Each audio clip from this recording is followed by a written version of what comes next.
2 weeks, the rainy season starts. And you really have to take this time, to really put some effort in your practice. Effort in samadhi, effort in wisdom, investigation. Investigation of the body is one of our mainstays. You really have to start doing it. If your samadhi is not yet so good, put most of the time, for your samadhi, but don't forget investigation of the body. The loathsomeness of the body is that what keeps raga tanha out. It keeps that what sexual desire keeps out. That's for your own protection.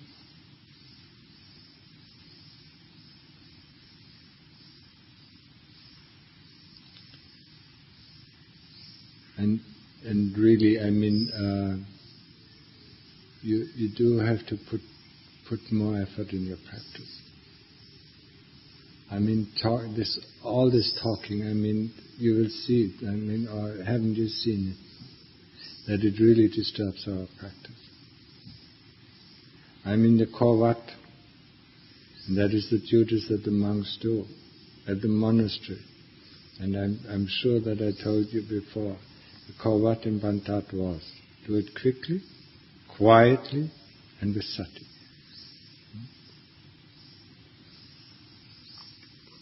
I know it's difficult. You also want to learn Thai, so if you don't speak, how can you learn Thai? But we haven't become bhikkhus, because we want to learn Thai. We have become bhikkhus to overcome dukkha. That is our main thing.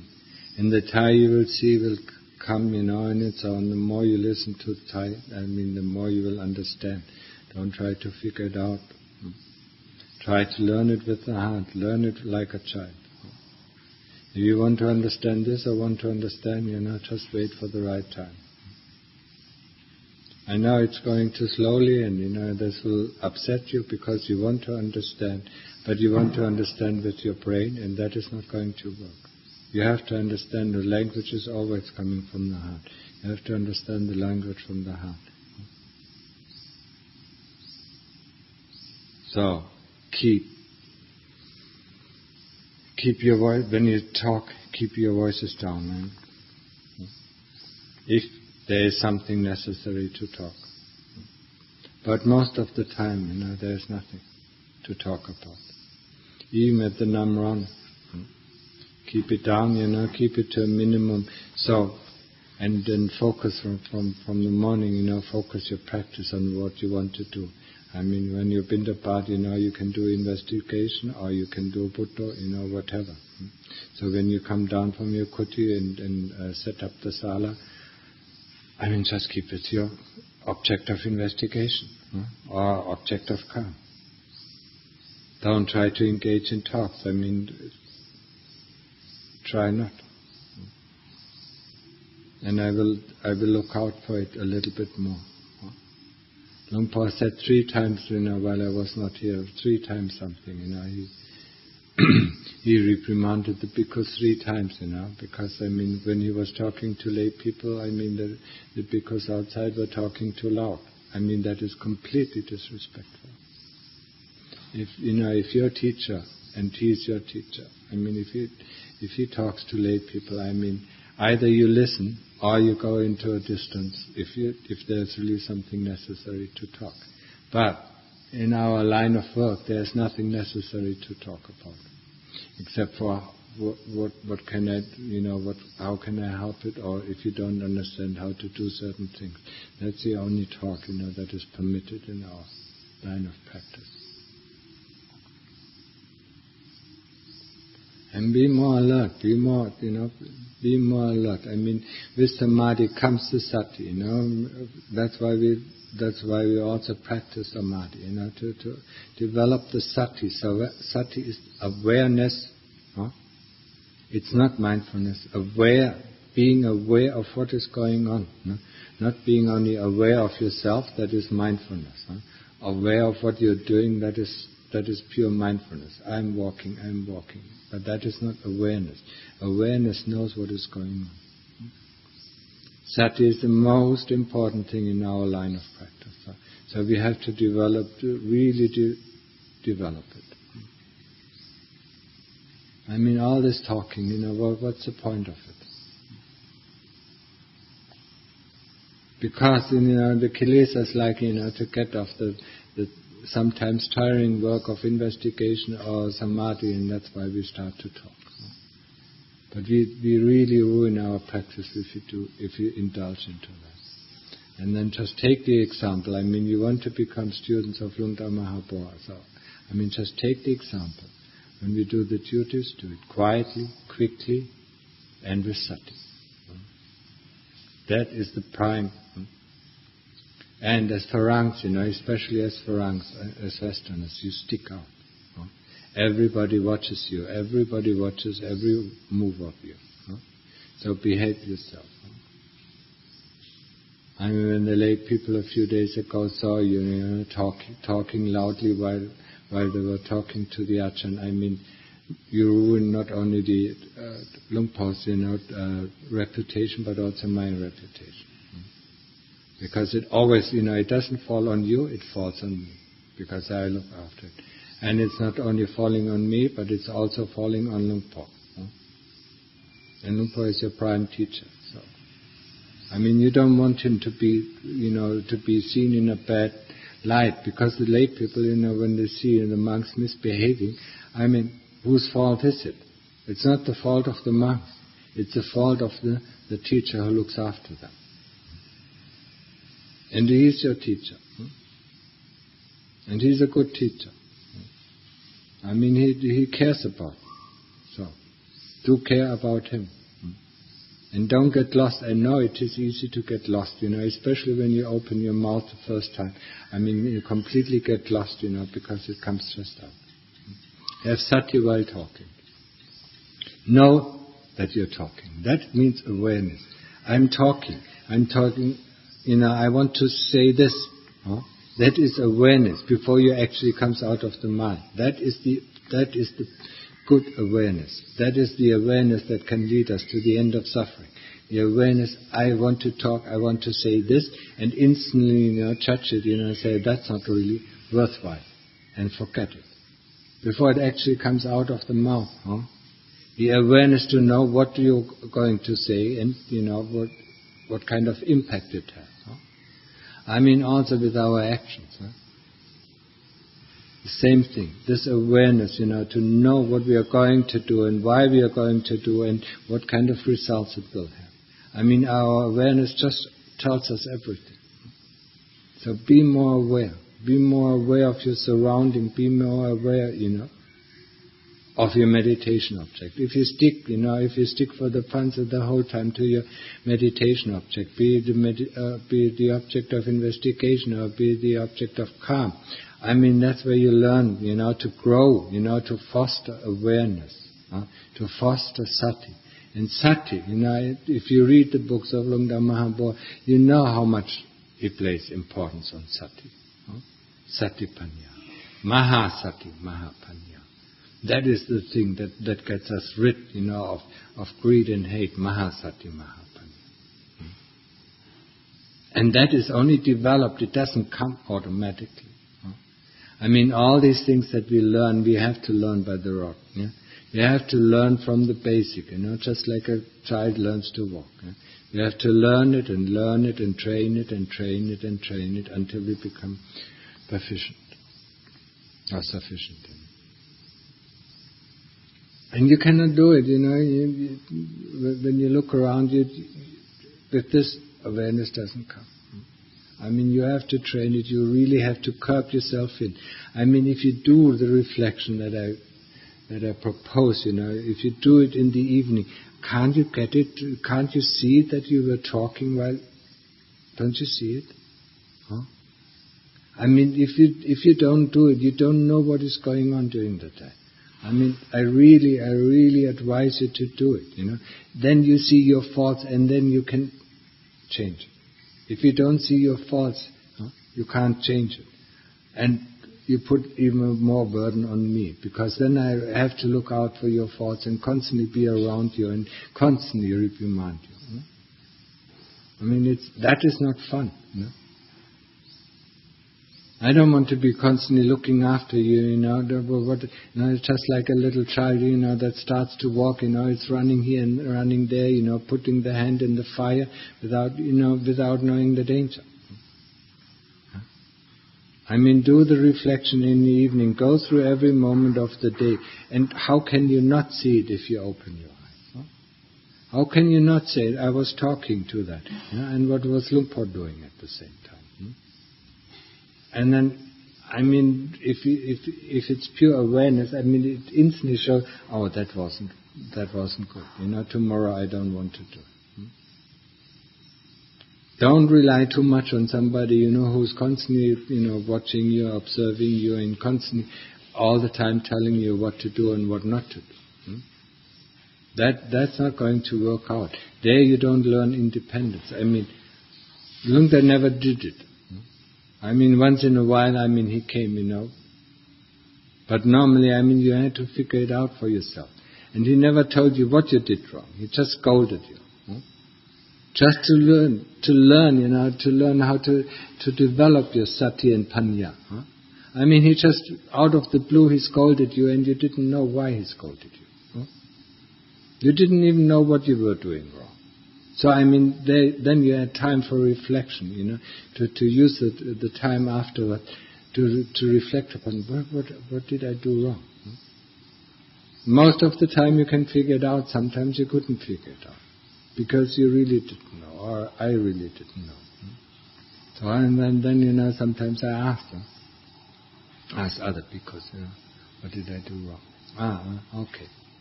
I couldn't see it because, it wasn't programmed. But most of the things, you will get, with this awareness. So, do your reflection and look at it. Look at yourself, how you're behaving. Just see the movie of your day. And then instantly, if it's pure awareness, it instantly tells you this was good and this wasn't good. This needs to be developed, or this needs to be let go of. This I shouldn't indulge in. You try to restrain yourself with this and with that. Why don't you restrain your eyes and your mouth? Looking there, wanting to know this, wanting to know that. That's not going to lead us to Nibbana. Wanting to know this and wanting to know that just leads us back into the world. The world wants to know, if there are still other planets with intelligent life form. That doesn't help us, to get rid of dukkha. Because dukkha is exactly created by wanting to know, wanting to learn this, wanting to learn that. So stick to the path. Stick to the path of sila, samadhi and panya. That is important. It's not easy, when you train samadhi, stick to your object, go back to the breath and don't be interested in anything else than the breath or than the Buddha. Whatever object you take. You have to stick to one object. How can you become one-pointed, if you constantly change your object of attention? And that's why it's so difficult to stick to one point or one object. Because the kilesas hate it. They don't want to. They want this object, and they want that object. This is not working, and let's try this object. That is not working, let's try the next object. No, Buddha is not good, the breath is too boring. What can I take next? Maybe I can take Dhamma, or maybe I can take this, or maybe I can take that. That's all the kilesas. They don't want to stick to one object because it's so boring for them. They cannot act, when you stick your attention to the meditation object. And that's why it's so difficult. This works better, the kilesas tell us, who tells you all these things? This works better, this doesn't work. I mean, last time I talked about anatta, all these things. They are not me, they are not mine, they don't belong to me. I mean, this works, or today my meditation is nice. Yeah, who tells you these things? Either you know it or you don't know it. You don't need this confirmation from the kilesas who tell you and who misguide you actually with this kind of information. Say, yeah, yesterday, the Buddha was good, Maybe I should return to the Buddha. The next day they tell you, maybe I should do something else, My concentration is not. This is the voice of the kilesas. That is the KBC, Kilesas Broadcasting Company. They tell us constantly what is going on. If something is good, if they like it, it's their voice. I like this, or this is working, or this is not working. I have a good day, I have a bad day. What is the difference between a good day and a bad day? What is the difference between liking and not liking? That is something that you have to investigate. So when the feeling of not liking comes up, investigate it. Let me feel. Let me really feel what is not liking. Instead of going for it. You instantly hear something, the kilesas tell you something and you go for it. How can you investigate something if you go for it? Just like, somebody invites you to a ride, you wanted actually to investigate the car. And then somebody, come in the car, we ride it. How can you investigate the car? It's impossible. You're already gone. The car only as long as it is there, as long as we are outside of it, we can investigate it. Open the hood, look at it. Look at it from all sides of angles. And these are feelings, Of course there are unpleasant feelings. Unpleasant feelings, there are pleasant feelings, there are unpleasant feelings, there are neutral feelings. There are bodily unpleasant feelings, there are mental unpleasant feelings. The bodily unpleasant feelings is much easier to cope with than the mental unpleasant feeling, because these are our moods. Our moods are made out of a lot of kinds of different feelings, and thoughts and memories. They boil up, and they last, like clouds in the sky. They last quite long, sometimes for days. So investigate, break it down, into the thoughts, into the memories, and then suddenly this mood is gone. The moment you investigate, these things are gone. You try to investigate an unpleasant feeling and it is gone. If it's not a bodily feeling, they last long. But the moment you try your bad mood, okay, what is a bad mood? Now I'm in a bad mood. Now my meditation is not working. What does it mean? Investigate. Get down to it. Get to know it. Get to know it with your heart. What is it? What is this kind? My meditation is not working. First of all, who tells you this? Be alert, I understand your problem. We followed our thoughts and imagination for such a long time, so it's really difficult, to counteract them. But, you have to do it. Instantly say, what is that? What is that?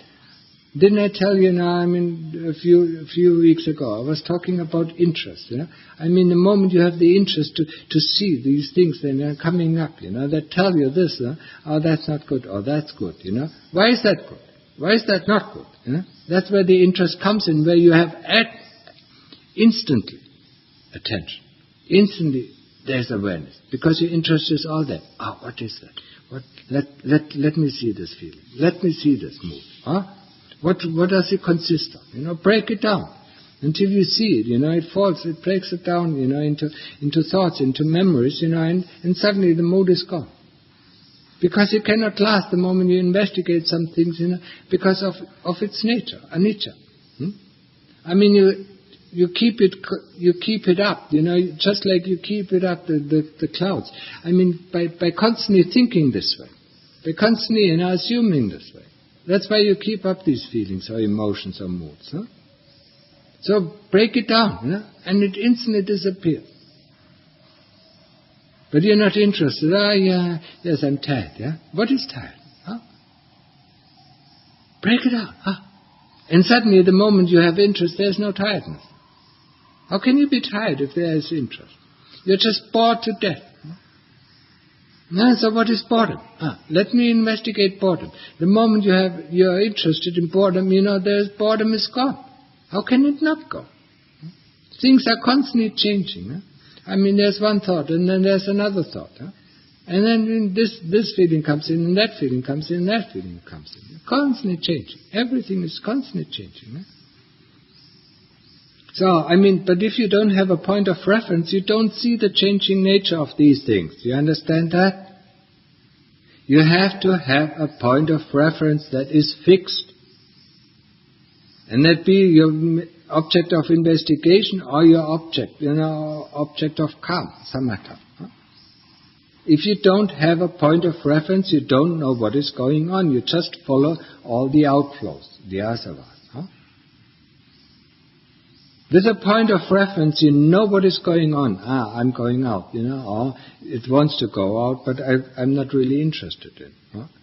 Then you know, if you have a point of reference, and this point of reference, you have to create.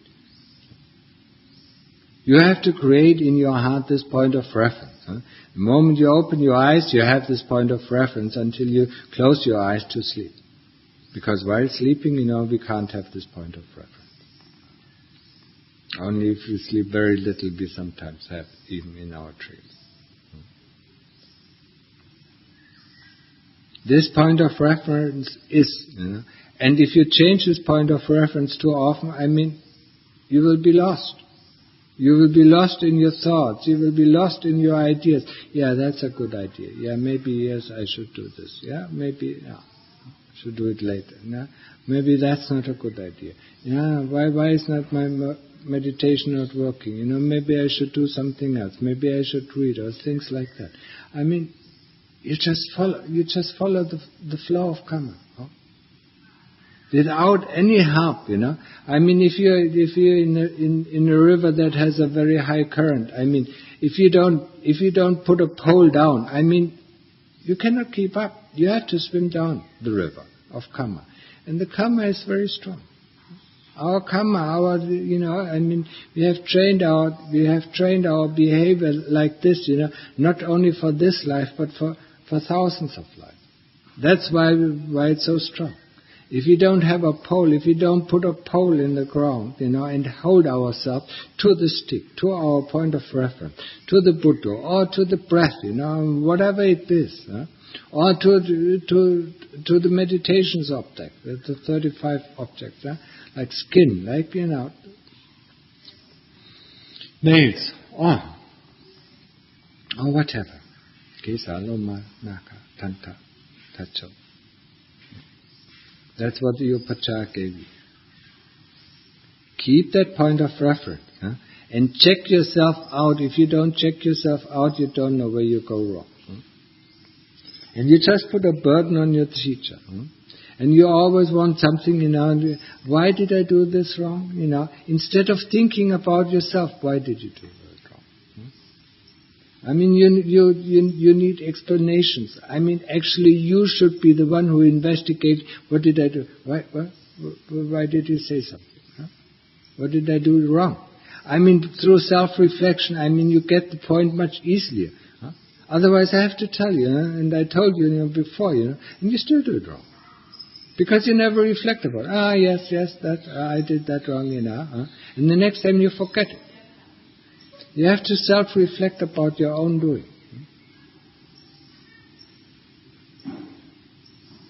And that's where you start, to develop a basis for the practice.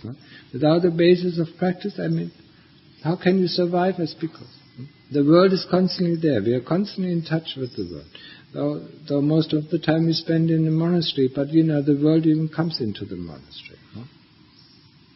We get enticed by this, we get enticed by that, we get excited by this, or we get excited by that. Hear this, or hear that, Have these stories, that. Then we want to know. Is it important to know? Do I know my Buddha? No. Okay, then let's go first, understand the Buddha. What is Buddha? Or, what is the breath? Or what is the skin? What is the intestine? How does actually my food look?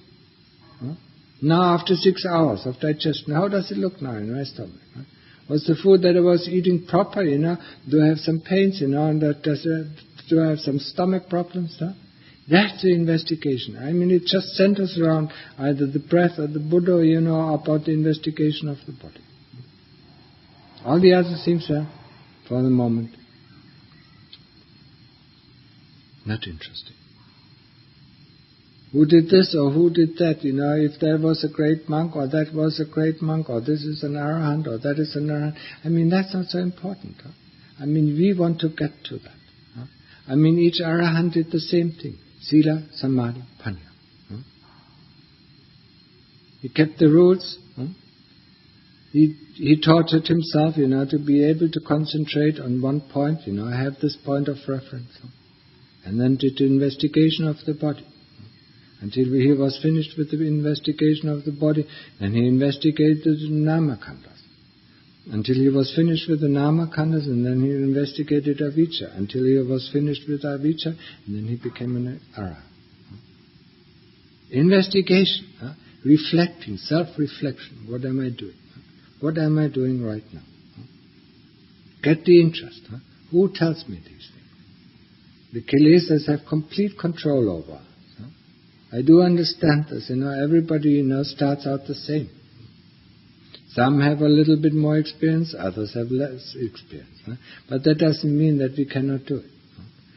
For some people it's tougher, to concentrate on one object. For some people it's easier to concentrate on one object. But that doesn't mean for the one who is tougher that he should give it up. If you don't learn it now, when do we going to learn it? If we tomorrow may not come. And tomorrow, if you die, we forget everything. So, whatever we don't know, we do it now. Just do it right now. Now I want to stay with my Buddha. Now I want to stay with my object of investigation. Always have this reference point. The sati is the point of reference. This awareness, this puru, that what knows. That's the reference point. And that tells us actually what is going on. We don't need this commentator.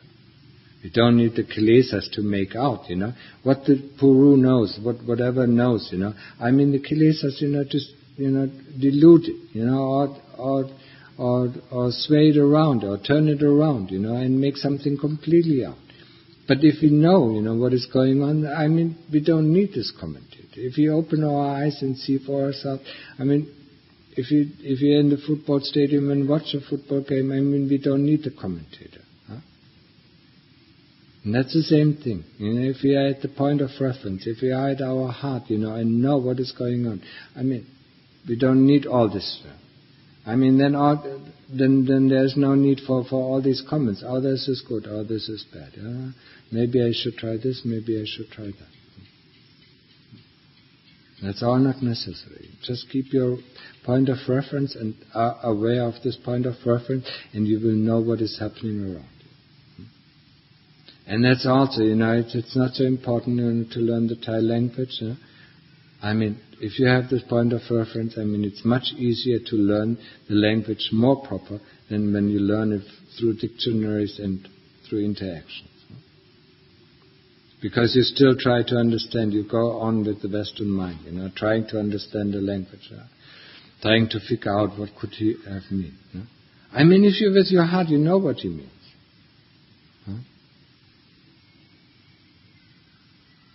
He know what you say. Because he has he has first, to use the language of the heart. You pick it up, the language of the heart, and you understand what he says. We actually don't need it. But we have to get down, we have to open our heart up to them. Because we are afraid, we close it. No. Then investigate fear. Or investigate pain. There are so many things, there are so many stumble blocks, Investigate tiredness, investigate fear, investigate this and investigate that. Don't get fooled by these things. Don't get fooled by these comments. This is just KBC. Remember this. And do your reflection in the evening.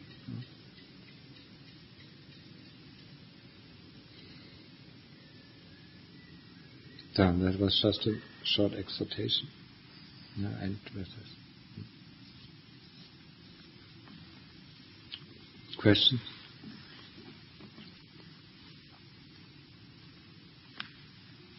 Take it to heart what I say. I mean, it's for your own good. No?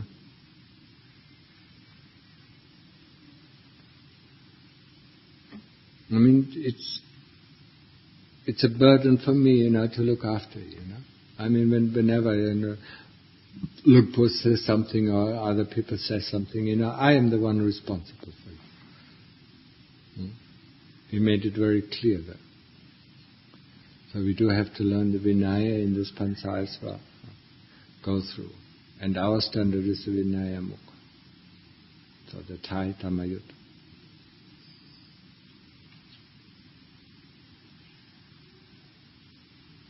And one of you or two of you can start learning the Patimokkha. I mean, that's also, it does help, Learning to chant does help with concentration. I mean, if the mind is very scattered, trying to focus on a chant, learning to chant is very good concentration practice.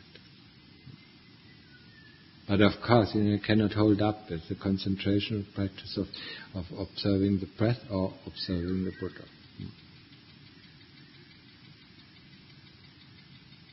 So, you understand?